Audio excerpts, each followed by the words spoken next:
नमस्कार दोस्तों, पिछले वीडियो में हमने वर्णों के उच्चारण स्थान को पढ़ा था और उसको 10 पार्ट में विभाजित किया था। और एक जो चीज हमारे सामने सबसे प्रमुख रूप से उभर कर आई स्पष्टीकरण के तौर पर, वो ये आई, जिसको हम पढ़ते हैं विस्तार से।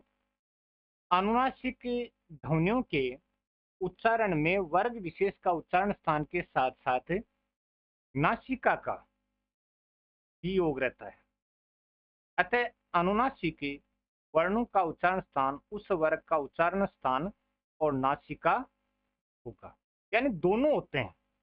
यहाँ ध्यान रखने की बात यह है कि अनुनासिक ध्वनियों के उच्चारण वर्ग विशेष का उच्चारण स्थान, वर्ग विशेष आपने देखा कवर्ग, तवर्ग, ये, और उसके साथ साथ नासिका भी होता है। तो दोनों चीजें होंगी। यहाँ पर ये स्पष्टीकरण आप देख लीजिएगा कि दोनों का योग रहता है। अनुनासिक वर्णों का उच्चारण स्थान उस वर्ग का उच्चारण स्थान और नासिका होगा।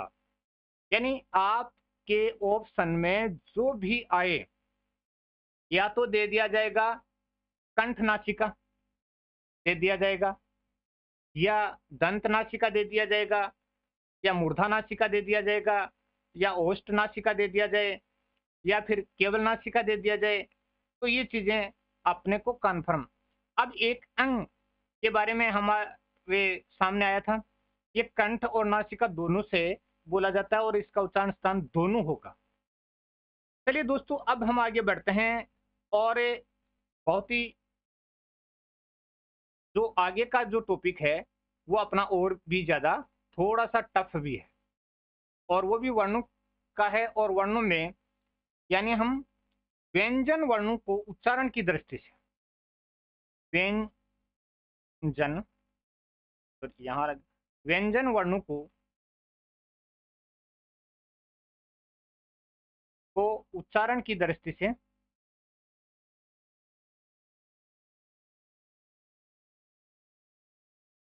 से हम 8 भागों में बांटते हैं। यानी व्यंजन वर्णों को उच्चारण की दृष्टि से हम कितने भागों में बांटते हैं? 8 भागों में बांटते हैं। और दोस्तों, इसमें से 1% परीक्षा में जरूर आता है, जरूर से जरूर आपको देखने को मिल जाता है। क्यों? क्योंकि ये चीज थोड़ी टफ है और समझने में भी इसको थोड़ा टाइम लगेगा। तो वीडियो थोड़ा बड़ा हो सकता है, लेकिन आप धैर्य से पढ़िएगा। तो व्यंजन वर्णों को उच्चारण की दृष्टि से 8 भागों में बांटा जाता है। अब हम क्रम से देखते हैं कि वो 8 भाग कौन कौन से हैं। पहला है अपना स्पर्शी। स्पर्श, और इनमें विशेष तौर से देखिए उच्चारण में जो फेफड़ों से हवा छोड़ी जाती है, यानी उच्चारण में जो फेफड़ों से हवा छोड़ी जाती है, वो हवा वाग्यंत्र वाग्यंत्र के किसी अवयव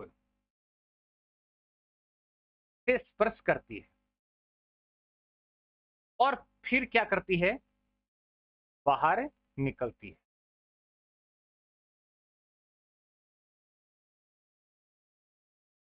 तो देखिए, उच्चारण में फेफड़ों से जो हवा छोड़ी जाती है वो वाग्यंत्र के किसी अवयव से स्पर्श करके बाहर निकलती है, और उनको हम कहते हैं स्पर्शी व्यंजन।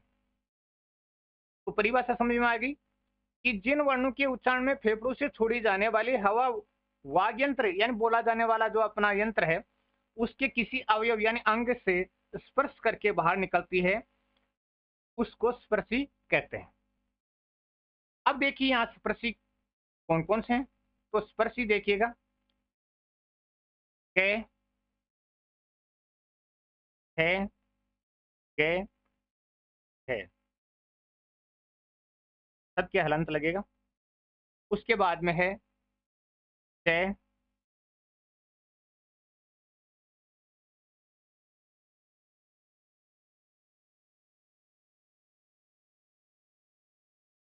नहीं है, च वर्ग इसमें नहीं आएगा। ट, है, ड और ढ। ठीक है, और इसके बाद में त, थ, द, थ और प, फ, ब, थ।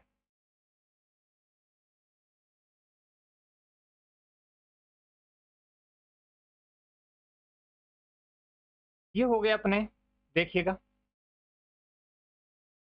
लेकिन यहां पर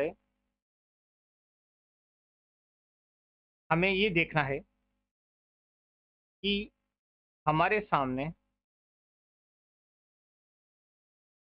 5 वर्ग थे, 5 वर्ग में से एक वर्ग गायब है।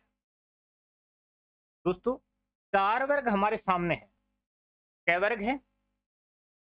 कै वर्ग है, कै वर्ग है, पै वर्ग है। और ये सारे के सारे हैं स्पर्शी। पहला पार्ट आपने देख लिया कि जिन व्यंजनों के उच्चारण में फेफड़ों से छोड़ी जाने वाली हवा वाग्यंत्र के किसी अवयव का स्पर्श करके बाहर निकलती है, उनको क्या कहते हैं? स्पर्शी कहते हैं। और स्पर्शी जो व्यंजन है वो कै, ख, ग, घ, ट, ठ, ड, ढ, ट, थ, द, ध और प, फ, ब, भ। अब ये कितने हुए? ये कितने हुए? ये दोस्तों कुल 16 हुए। ये 16 है। 16 अपने क्या है? स्पर्शी है। अब आप सोचोगे कि 25 के 25 होते हैं। नहीं दोस्तों, 25 के 25 नहीं, यहाँ पर गणित अलग है और यहाँ 16 ही है। 16 हो गए स्पर्शी। ठीक है, स्पर्शी के बारे में आपको हो गया है। यानी इसमें चयवर्ग शामिल नहीं किया जाता है, देख लेना। और कोई गणित लागू नहीं होती है, चयवर्ग को इसमें शामिल मत करना और पंचम वर्ण को शामिल नहीं करना है। ठीक है, आगे बढ़ते हैं दूसरा पार्ट। और दूसरे पार्ट में हम बढ़ते हैं तो हमारे सामने आता है संघर्षी।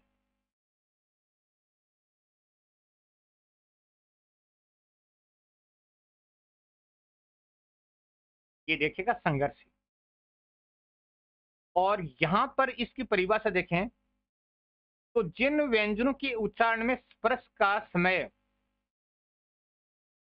यानी जिन व्यंजनों के उच्चारण में दो उच्चारण अवयव इतनी निकटता पर आ जाते हैं, यानी यहां पर दो उच्चारण अवयव इतनी निकटता पर आ जाते हैं कि बीच का मार्ग छोटा हो जाता है। बीच का मार्ग क्या हो जाता है? मार्ग छोटा हो जाता है। तब वायु उस उनसे घर्षण करती हुई निकलती है। और वायु क्या करती है? एक तरह से घर्षण करती है, घर्षण करती हुई निकलती है। ऐसे संघर्षी व्यंजन है, यानी दो उच्चारण अवयव इतने नजदीक आ जाते हैं कि उनके हवा निकलने का बीच का मार्ग है वो क्या हो जाता है? बिल्कुल यानी छोटा हो जाता है। तो वायु को निकलने के लिए घर्षण करना पड़ता है, और घर्षण करना पड़ता है तो उनको संघर्षी व्यंजन कहते हैं। यानी आपके समझ में आ गया होगा कि दो उच्चारण अवयव यानी उच्चारण करने वाले शरीर के अंग यानी इतने पास पास आ जाते हैं कि हवा के निकलने का मार्ग क्या हो जाता है? संकरा हो जाता है। और हवा के निकलते समय घर्षण होता है तो उनको क्या कहते हैं? संघर्षी व्यंजन कहते हैं। संघर्षी व्यंजन कहलाते हैं। और ये संघर्षी व्यंजन कौन कौन से हैं दोस्तों? है पहला, दूसरा से, तीसरा से, है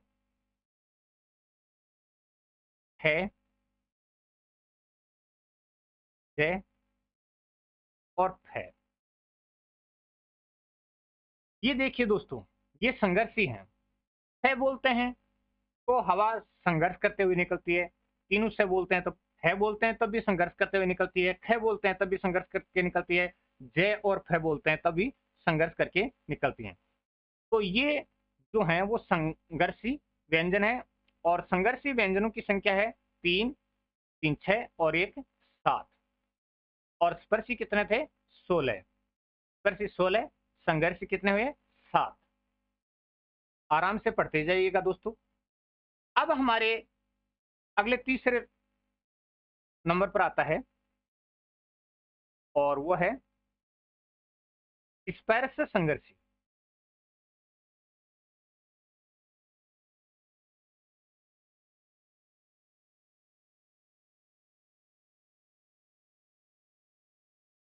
यानी स्पर्श भी होता है और संघर्ष भी होता है, दोनों का मेल है। यहाँ जिन व्यंजनों के उच्चारण में स्पर्श का समय अपेक्षाकृत अधिक होता है, यानी स्पर्श का समय क्या होता है? समय अधिक होता है, अधिक होता है, और उच्चारण के बाद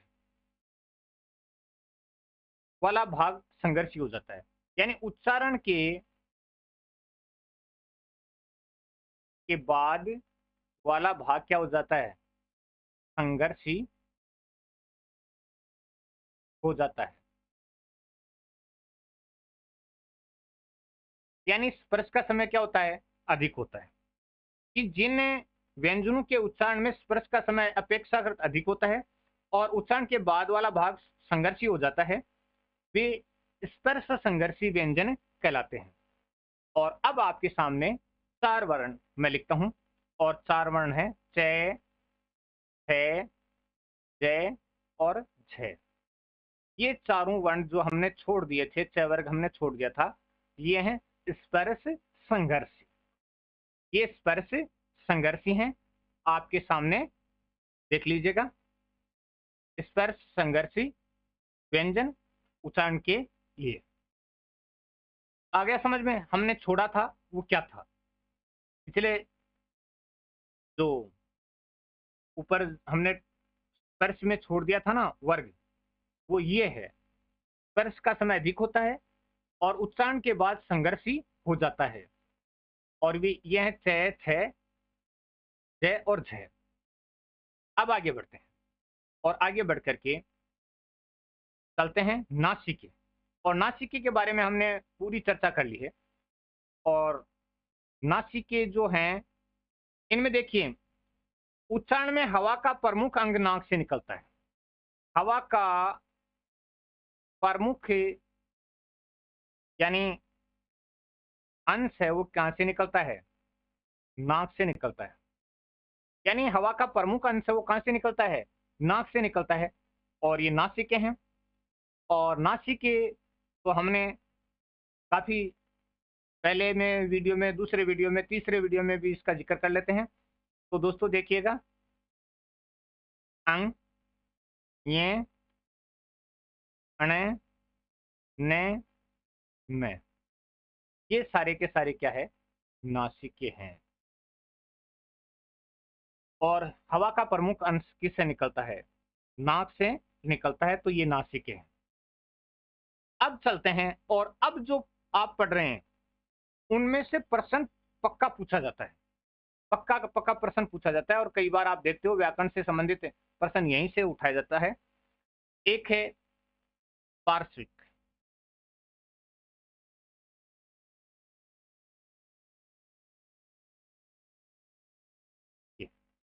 ये नाम है। और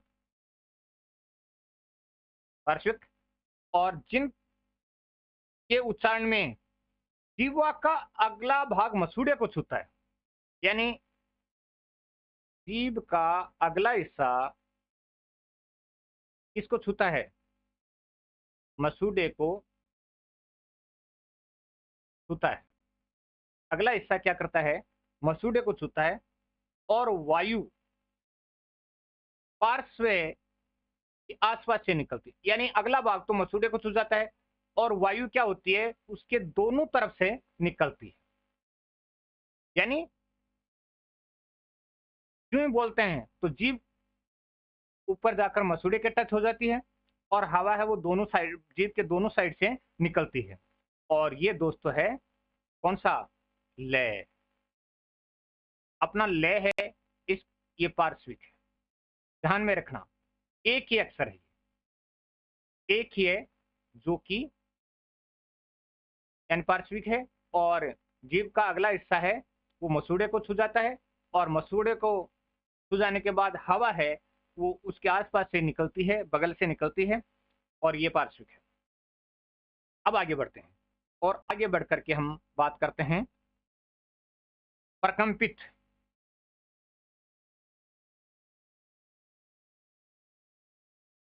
तो ये बहुत मोस्ट है। जिन व्यंजनों के उच्चारण में जीवा को 2-3 बार कंपन करना पड़ता है, यानी 2-3 बार कंपन करना पड़ता है, और उसको कहते हैं प्रकंपित। और प्रकंपित ये अपना एक ही है, यानी एक उदाहरण देता हूं, ये देखिए,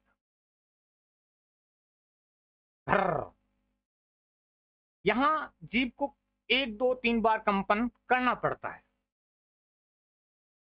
यानी आप जब बोलोगे तो कंपन करना पड़ता है, तो ये दोस्तों अपना जो वर्ण है वो है रे। ये प्रकंपित यानी उच्चारण के स्थान पर प्रकंपित होता है।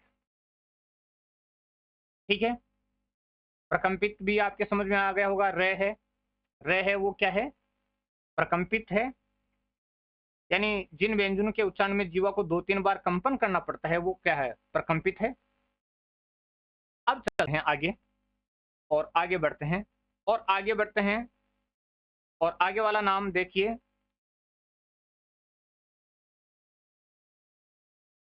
उच्छिक।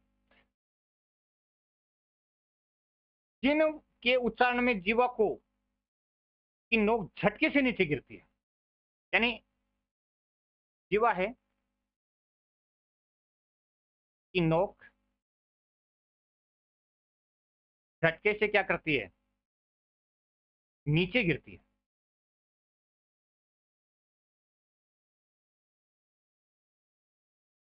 उसको उच्च सॉरी उच्छिप्त कहते हैं, उच्छिप्त कहते हैं।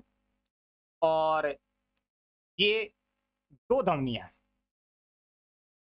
दो ध्वनियां हैं, और दोनों देखिएगा कौन कौन से हैं।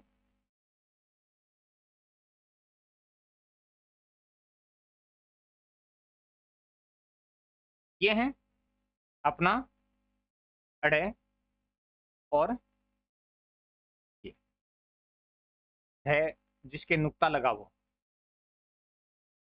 डे और ढे, डे और ढे, यानी डे और ढे, सॉरी ये नहीं है, इनमें दोनों में नहीं है।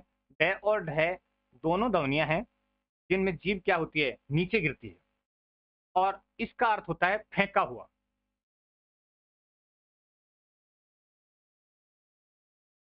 यानी डे और ढे दोनों ही ऐसी ध्वनियां हैं जो कि उच्छिप्त ध्वनि है, उच्छिप्त ध्वनि, जिनकी नोक, जिनसे जीवा की नोक है वो झटके के साथ नीचे गिरती है, डे और ढे दोनों हलंत है दोनों में।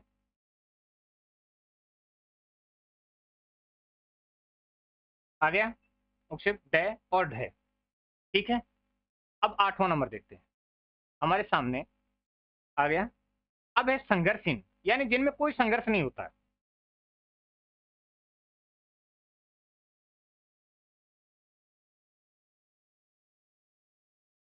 तो संघर्षहीन कौन कौन से हैं, जिन ध्वनियों के उच्चारण में हवा बिना किसी संघर्ष के बाहर निकल जाती है, यानी कोई संघर्ष नहीं है।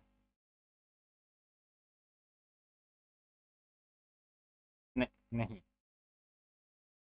हवा को कोई संघर्ष नहीं करना पड़ता है, वे संघर्षहीन ध्वनियां कहलाती हैं, और इनके उच्चारण में स्वरों से मिलता जुलता प्रयत्न करना पड़ता है, यानी स्वरों से मिलते जुलते रूप में प्रयत्न करना पड़ता है। इसलिए इनको दोस्तों अर्ध स्वर भी कहते हैं। अर्ध स्वर, अर्ध स्वर भी कहते हैं। ये मोस्ट है, ये बात मोस्ट है। और अब देखिएगा ये कौन से हैं, ये और वे। ये और वे को अर्ध स्वर भी कहा जाता है। तो ये संघर्षहीन है। जब हम उच्चारण करते हैं तो हवा को कोई संघर्ष नहीं करना पड़ता, और ये इतने आसानी से बोले जाते हैं जितने आसानी से स्वर बोले जाते हैं। तो इनको अर्ध स्वर भी कहा जाता है। ये स्वर नहीं है, लेकिन आधा स्वर इनको कहा जाता है, अर्ध स्वर कहा जाता है। तो दोस्तों आज की वीडियो में हमने स्पर्शी पढ़े, संघर्षी पढ़े, स्पर्श संघर्षी पढ़े, नासिके पढ़े, पार्श्विक पढ़े, प्रकंपित पढ़े, क्षिप्त पढ़े और संघर्षहीन पढ़े। आप लोगों को पूरा वीडियो समझ में आ गया होगा। फिर भी अगर कोई कमी रही तो आप कमेंट कीजिएगा। प्रयास आपके लिए जारी है। यही प्रयास किया जाता है कि आप अच्छे से समझें। कुछ आपको आता है, कुछ मैं आपकी हेल्प कर रहा हूँ, कुछ आप किताबों से पढ़ेंगे तो पूरा समझ में आ जाएगा। लेकिन ये चीजें दोस्तों पढ़ने से, मेहनत करने से ही आपको याद होगी। कई बार ये प्रश्न तो बहुत बार पूछ लिया जाता है परीक्षाओं में, अर्ध स्वर किसे कहते हैं? तो ये और वह अर्ध स्वर है। ये और वह दोनों क्या है, अर्ध स्वर है। तो दोस्तों वीडियो आपको कैसा लगा कमेंट जरूर कीजिएगा। मेहनत कर रहा हूँ। अगर आपको पसंद आए तो बहुत बढ़िया बात है, और कोई सुझाव हो तो आप जरूर दीजिएगा।